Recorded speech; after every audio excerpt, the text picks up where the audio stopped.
회장님, 진짜로 죽이러 온 줄 아셨어요? 구독과 좋아요 눌러주시면 그 충격적인 이야기 지금 바로 시작합니다. 문태경의 손이 병실 문 손잡이를 잡은 그 순간 심장은 미친 듯이 뛰기 시작했습니다. 수년 동안 민강유통본부장이라는 가면을 쓰고 버텨온 이유 딱 하나였죠. 아버지 한경수를 죽음으로 내몬 민두식을 눈앞에서 마주보는 오늘, 바로 이 순간을 위해서였습니다. 문이 열리자 민두식은 멍하니 천장을 보고 있었습니다. 낯선 발자국 소리에 천천히 고개를 돌린 순간 두 사람의 시선이 딱 마주쳤죠. 그 순간 민두식의 눈동자가 요동쳤습니다. 왜냐고요? 한경수와 똑같은 눈빛이 자기 앞에 서 있었으니까요. 태경이? 간신히 흘러나온 쉰 목소리에 문태경은 속으로 씁쓸하게 웃었습니다. 이 사람은 아직도 누구에게 무슨 짓을 했는지 끝까지 제대로 마주할 생각이 없는 거였죠. 네, 회장님. 도원실업 한경수 사장 아들 문태경입니다. 차분하게 이름을 밝히는 순간 병실 공기가 확 무거워졌습니다. 마비된 몸이 꿈쩍도 안 하면서도 민두식 얼굴만은 광기처럼 일그러졌는데요. 이놈이 나를 죽이러 왔구나. 그 생각이 그대로 표정에 박혀 있었습니다. 문태경은 한 발 더 다가갔습니다. 하지만 정작 머릿속에서는 엉뚱한 장면들이 떠올랐죠. 민강유통 회의실에서 호통치던 민두식의 모습, 가끔 직원 생일 챙겨주던 의외로 따뜻해 보이던 표정, 그리고 정루씨야, 아니 백설이와 함께 식탁에 앉아있던 밤들까지 말이죠. 겁나셨어요? 저 때문에? 문태경이 일부러 가볍게 묻자 민두식의 눈에서 물기가 번졌습니다. 그 눈물이 두려움 때문인지 후회 때문인지는 아직 가늠이 안 됐습니다. 안심하세요. 전 사람 안 죽입니다. 그 말 한마디에 민두식의 숨이 조금 고르졌습니다. 하지만 바로 이어진 문장은 훨씬 더 잔인했죠. 대신 회장님이 살아있는 동안 한 짓 전부 인정하시게 만들 생각은 있습니다. 민두식 가슴 안쪽에서 이상한 감정이 뒤엉키기 시작했습니다. 겁, 분노, 억울함, 그리고 아주 미세한 죄책감 같은 것들이 한꺼번에 밀려왔죠. 문태경은 그 복잡한 눈빛을 확인하더니 조용히 한 방을 더 꽂았습니다. 그리고 회장님, 아직 모르시죠? 회장님이 그렇게 목숨처럼 지켜온 가족이 사실 누구 것인지부터 틀렸다는 거. 이 한마디가 던져지자 민두식의 심장이 한 번 크게 덜컥 내려앉았습니다. 순간 민두식은 깨달았습니다. 오늘 이 병실에서 끝나는 건 자신의 생명이 아니라 자신이 살아온 인생의 의미 그 자체라는 사실을 말이죠. 피로 연결됐다고 믿었던 모든 관계가, 사랑이라고 착각했던 모든 순간이 지금 이 청년의 입에서 나오는 말 한마디로 완전히 무너져 내리고 있었습니다. 문태경은 민두식의 떨리는 눈빛을 보며 생각했습니다. 복수는 칼이 아니라 진실로 하는 거구나. 아버지를 잃은 그날부터 품어온 분노가 이제야 제대로 된 형태를 갖추기 시작한 순간이었습니다. 그리고 이건 시작에 불과했죠. 민두식이 쌓아올린 거짓의 왕국이 무너지는 건 이제 막 첫 번째 벽돌이 흔들린 것뿐이었으니까요. 그 시각 민강유통 건물 위층에서는 전혀 다른 전쟁 준비가 한창이었습니다. 민경채는 새로 맞춘 정장을 입고 거울 앞에서 웃었다가 순식간에 차가운 표정으로 돌아오는 걸 반복하고 있었죠. 민강유통 회장 민경채. 말은 꽤 괜찮네. 스스로한테 그렇게 중얼거리면서요. 하지만 그 멋진 자기소개 뒤에는 무시무시한 비밀이 한 줄씩 쌓이고 있었습니다. 공 실장은 며칠째 밤마다 잠을 설쳤습니다. 예전에 바꿔치기한 아기 민두식의 친딸을 보육원에 버리고 자신의 딸을 올려보냈던 그 죄가 이제야 목을 죄어오고 있었기 때문이죠. 게다가 최근에 알게 된 사실 하나가 공 실장을 완전히 무너뜨렸습니다. 유전자 검사 결과 민세리가 정루씨야, 그러니까 백설이의 친딸이라는 결론이 나와버린 겁니다. 그 말은 곧 무엇을 의미할까요? 죽은 백미소가 실제로는 민경채의 딸이었다는 뜻이었습니다. 피 한 방울 섞이지 않은 민세리만 끌어안고 정작 자기 친딸은 학폭 피해자로 몰려 세상을 떠나게 내버려둔 셈이었죠. 공 실장은 민경채를 볼 때마다 눈물이 먼저 차올랐습니다. 경채야, 엄마가 너무 멀리 왔다. 입 밖으로 나오는 말은 끝까지 삼키면서도 손끝은 계속 떨리고 있었습니다. 한편 김선재는 전혀 다른 계산기를 두드리고 있었는데요. 이미 오래전에 눈치챈 사실이 하나 있었죠. 정루시아가 사실 백설이라는 것, 그리고 민세리가 그 백설이의 친딸이라는 것. 확실한 검사 결과를 본 순간 김선재 머릿속에는 기묘한 그림이 그려졌습니다. 민두식은 곧 무너진다. 민경채도 오래 못 가겠지. 그 후에 남는 건 세리와 정루시아. 민강유통을 지배하는 가장 빠른 길은 세리를 통해 경영권을 틀어쥐고 정루시아와 결혼으로 스스로를 그 가족의 중심에 꽂아 넣는 것. 배신이냐 야망이냐 따져보는 것도 잠깐이었습니다. 김선재는 생각보다 솔직한 사람이었거든요. 둘 다면 어때요? 원래 복수는 이득이 따라야 재밌지. 혼잣말을 그렇게 던져놓고 곧바로 서류와 녹취, 조작된 검사 결과들을 차례로 정리하기 시작했습니다. 그의 눈빛에는 냉정함과 욕망이 동시에 번뜩이고 있었죠. 아무도 모르는 사이 병실 한쪽에서는 인생의 죗값을 계산하고 있었고 본관 고층에서는 뒤집힌 족보를 이용해 권력을 노리는 손들이 꿈틀거리고 있었던 겁니다. 그리고 그 모든 줄기 끝에는 정루시아와 민세리 두 사람이 얽혀 있었습니다. 공 실장은 마침내 민경채 앞에 무릎을 꿇었습니다. 사장님, 제가 고백할 게 있어요. 떨리는 목소리로 시작된 그 고백은 민경채의 세상을 완전히 뒤집어 놓았죠. 사장님은 민두식 회장님의 친딸이 아니에요. 제가 낳은 저의 딸입니다. 민두식 회장님의 친딸은 따로 있어요. 그리고 그 아이가 누군지 이제 알게 됐어요. 민경채의 얼굴이 하얗게 질렸습니다. 거짓말이죠? 실장님, 왜 이래요? 빨리 거짓말이라고 해요. 하지만 공 실장은 고개를 저었습니다. 죄송해요, 사장님. 아니. 경채야, 엄마가 너무 욕심이 컸어. 너를 회장 자리에 앉히고 싶어서 회장님의 진짜 핏줄을 버렸어. 그 순간 민경채는 깨달았습니다. 자신이 그토록 집착했던 민강유통, 그 회장 자리가 사실은 처음부터 자기 것이 아니었다는 걸 말이죠. 피로 얻은 권력이라고 믿었던 모든 것이 한순간에 모래성처럼 무너져 내리고 있었습니다. 김선재는 이 모든 혼란을 지켜보며 미소를 지었습니다. 이제 진짜 게임이 시작되는군. 그의 손에는 아직 누구에게도 보여주지 않은 마지막 카드가 쥐어져 있었습니다. 민세리와 백설이의 친자 확인서, 그리고 민두식이 숨겨둔 비자금 계좌의 완전한 목록까지요. 복수와 욕망 사이에서 김선재는 이미 자신의 선택을 끝낸 상태였습니다. 주주총회 날 아침, 민강유통 회의장은 축제처럼 꾸며져 있었습니다. 정작 주인공인 민경채 마음속은 축제라기보다 즉석재판에 가까웠죠. 그래도 겉으로는 완벽하게 미소를 올렸습니다. 이제 진짜 내 세상 시작이네. 하지만 그 자신감은 곧 산산조각 날 운명이었습니다. 회의장 문이 열리고 장현숙, 아니 스텔라장이 등장했습니다. 평소처럼 고급스러운 미소를 띠고 들어오는 줄 알았는데 민경채 앞에 멈춰 서더니 아무 말 없이 손을 치켜들었죠. 짝! 소리가 민경채 귓속에서 두 번 울렸습니다. 한 번은 현실에서, 한 번은 그동안 무시해왔던 양심 속에서 말이죠. 어머니, 왜 이러세요? 민경채가 놀라 소리치자 스텔라장의 눈빛이 꽂히듯 내려앉았습니다. 사냥철 지나면 사냥개 버려도 된다고 했지? 그 말 내가 아니라 내가 한 거였더라. 스텔라장이 던진 그 문장에 주주들 얼굴이 일제히 굳어졌습니다. 민경채는 황급히 보안 요원을 찾았지만 요원들은 입구 쪽을 바라보며 움직이지 않았습니다. 휠체어 하나가 조용히 들어오고 있었거든요.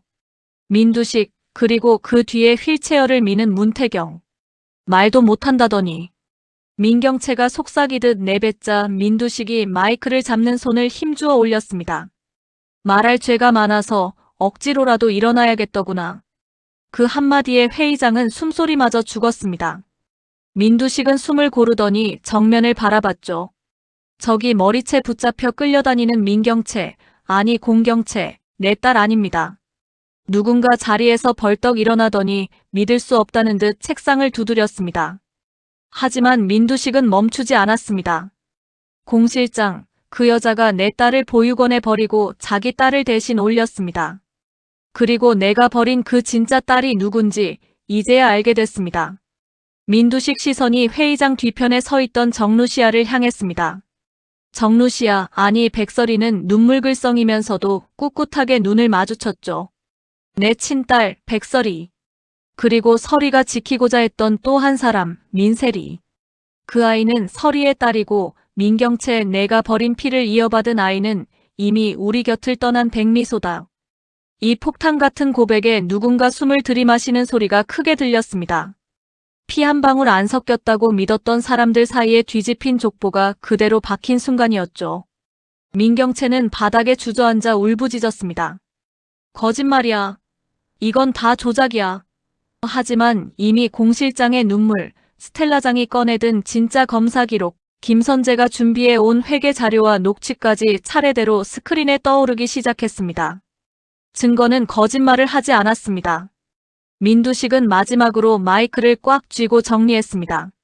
난 오늘 회장 자리 내려놓습니다.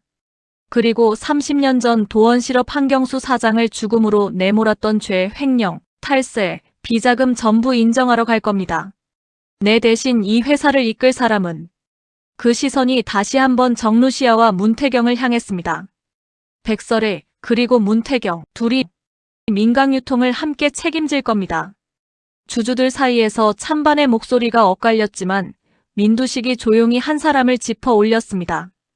과거에 자녀 입시 비리로 뇌물을 받았던 이사였죠. 그 이름 하나만 꺼내자 남은 이사들은 순식간에 태도를 바꿨습니다. 회장님의 뜻을 따르겠습니다. 공동대표 체제 찬성합니다. 왕좌는 그렇게 딱이 한 번과 고백 몇 줄로 한순간에 다른 두 사람 앞으로 굴러갔습니다. 민경채는 무너진 채 바닥에 앉아 있었고 김선재는 구석에서 이 모든 장면을 지켜보며 알 수 없는 미소를 짓고 있었습니다. 주주총회가 끝난 뒤 민두식은 곧장 경찰서로 향했습니다. 문태경과 백설이가 나란히 동행했는데요. 예전 같았으면 상상도 못할 조합이었지만 지금은 세 사람 모두 어느 정도 각오를 한 얼굴이었죠. 조사실에서 민두식은 놀랄 만큼 담담했습니다. 도원실업 한경수 사장을 압박해서 극단적인 선택으로 몰았습니다. 하청업체들 쥐어짜서 회사 키웠고요. 횡령, 탈세, 비자금 계좌 다 있습니다. 잘 숨겨놨던 죄를 꺼내면서도 목소리에는 묘한 홀가분함이 섞여 있었어요. 30년을 짊어진 죄의 무게를 드디어 내려놓는 순간이었으니까요. 그리고 마지막으로 김선재 변호사와 민경채가 날 납치하고 감금했습니다. 그 말에 형사들 눈이 커졌습니다. 이미 회사에서 돌아다니던 소문이 완전히 다른 무게로 진술이라는 이름을 얻는 순간이었죠. 민두식의 고백은 단순한 자수가 아니었습니다. 그건 한 시대의 종말을 알리는 선언이었죠. 며칠 후 민경채와 김선재는 각각 다른 이유로 수갑을 찼습니다. 민경채는 끝까지 소리쳤습니다. 이건 전부 루시아가 짠 판이야. 나를 내쫓으려고 다 꾸민 거라고. 하지만 이제 그 말을 믿어줄 사람은 회사에도 집에도 남지 않았습니다. 한때 권력의 정점에 서려 했던 여자는 이제 차가운 수갑의 무게만을 느끼고 있었죠. 김선재는 이상하게 조용했는데요. 수갑이 채워지는 순간 입꼬리가 아주 옅게 올라갔습니다. 이 정도면 시작치고 나쁘지는 않네. 그 한마디가 무슨 뜻인지는 아직 아무도 모르는 상태였죠. 하지만 그의 눈빛에는 아직 끝나지 않은 계획이 숨어 있었습니다. 한편 백설이와 문태경은 민강유통 회장실에 나란히 앉게 됐습니다. 책상 위에 쌓여있는 서류 더미를 앞에 두고 두 사람은 한동안 아무 말도 못하고 있었습니다. 이제 진짜 시작인 것 같죠? 문태경이 먼저 말을 꺼내자 백설이가 고개를 끄덕였습니다. 복수 끝났다고 편해질 줄 알았는데 막상 이 자리에 앉으니까 더 무섭네요. 복수는 끝났는데 상처는 이제 제대로 모습을 드러내기 시작한 거였습니다. 권력을 쟁취했지만 그 과정에서 잃어버린 것들의 무게가 이제야 느껴지기 시작했죠. 얼마 후 두 사람은 함께 백미소 납골당을 찾았습니다. 스텔라장은 이미 먼저 와서 무릎 꿇고 울고 있었는데요. 미소야 할머니가 잘못했어. 피만 보고 사람을 버렸어. 그런 말을 중얼거리고 있더라고요. 하지만 후회는 이미 늦었습니다. 백설이는 한동안 그 뒷모습을 바라보다가 차갑게 입을 열었습니다. 여사님이 저를 버린 건 솔직히 이제 크게 상관없어요. 근데 학폭위가 뭐 대수냐고 했던 그 말. 그건 미소를 2번 죽인 말이었어요. 그건 못 잊겠네요. 스텔라장이 애원하듯 손을 뻗었습니다. 설이야, 미소를 한 번만 보게 해줘. 백설이는 고개를 저었습니다. 여기 다시 오지 마세요. 여긴 미소랑 저, 그리고 세리까지 우리 셋이 치유할 자리예요. 문을 닫고 들어가 백미소 사진 앞에 앉은 백설이는 결국 참지 못하고 오열했습니다. 미안해, 미소야. 엄마가 너무 늦었어. 그때 조용히 들어온 민세리가 사진 앞에 무릎을 꿇고 절을 했습니다. 나도 미안해. 언니 그땐 아무것도 몰랐어. 세리의 어깨를 안아 올리면서 백설이는 힘겹게 웃었습니다. 세리야, 넌 가해자가 아니야. 너도 어른들 욕심에 끌려온 피해자였어. 그러니까 우리 여기서 다시 시작하자. 납골당 밖에서 기다리고 있던 문태경은 하늘을 올려다보며 속으로만 중얼거렸습니다. 아버지, 이제 좀 쉬세요. 저는 이 사람들 지키는 걸로 남은 인생 쓰겠습니다. 복수는 정말로 끝났습니다. 그런데 이상하게도 이제부터가 더 무서울 것 같은 예감이 조용히 가슴에 자리 잡고 있었습니다. 왜냐고요? 복수가 끝난 자리에는 언제나 더 큰 공허함이 찾아오니까요. 모든 게 어느 정도 정리된 것처럼 보이던 그 무렵, 김선재는 유치장 안에서도 머리를 굴리고 있었습니다. 그가 마지막까지 움켜쥐고 있던 한 장의 진짜 검사 결과, 민세리 정루시아 친자일치라는 그 종이는 아직 누구에게도 완전한 형태로 공개되지 않았거든요. 김선재는 그 사실을 떠올리며 피식 웃었습니다. 사람을 사냥철 끝난 사냥개 취급하더니 이 정도 역공은 받아야 공평하죠.